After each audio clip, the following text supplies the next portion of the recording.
Alors, donc le troupeau parmi lequel nous sommes, là, est constitué de brebis landaises et de chèvres des Pyrénées. Il y a à peu près 1600 brebis reproductrices.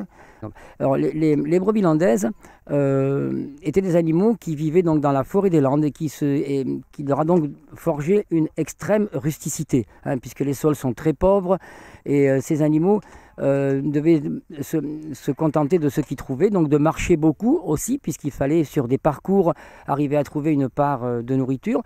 Hein. En fait, comme ils ont des croissances très lentes, elles ont des petits besoins et elles peuvent se contenter de nourriture beaucoup plus ligneuse, jamais de concentré, jamais de foin.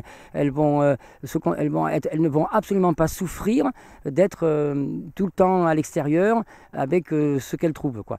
Alors, ils ont une capacité à ralentir leur métabolisme, à moins bouger, à ne pas gaspiller le peu d'énergie qu'elles ont trouvé et à repartir en trompe dès qu'on les remet dans des meilleurs pâturages. Donc c'est une adaptation à des conditions difficiles. De nos jours, on dit bon, il faut apporter tous les jours de l'année exactement tout ce qu'il faut, même en hiver où on a des bêtes toujours grasses et tout ça.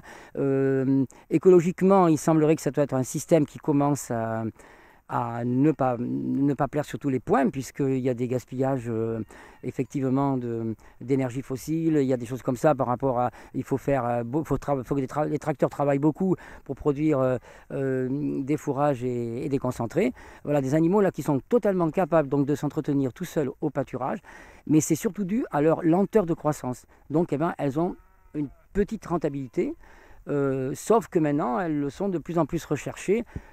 En éco-pastoralisme, on ne peut pratiquement plus satisfaire toutes les demandes.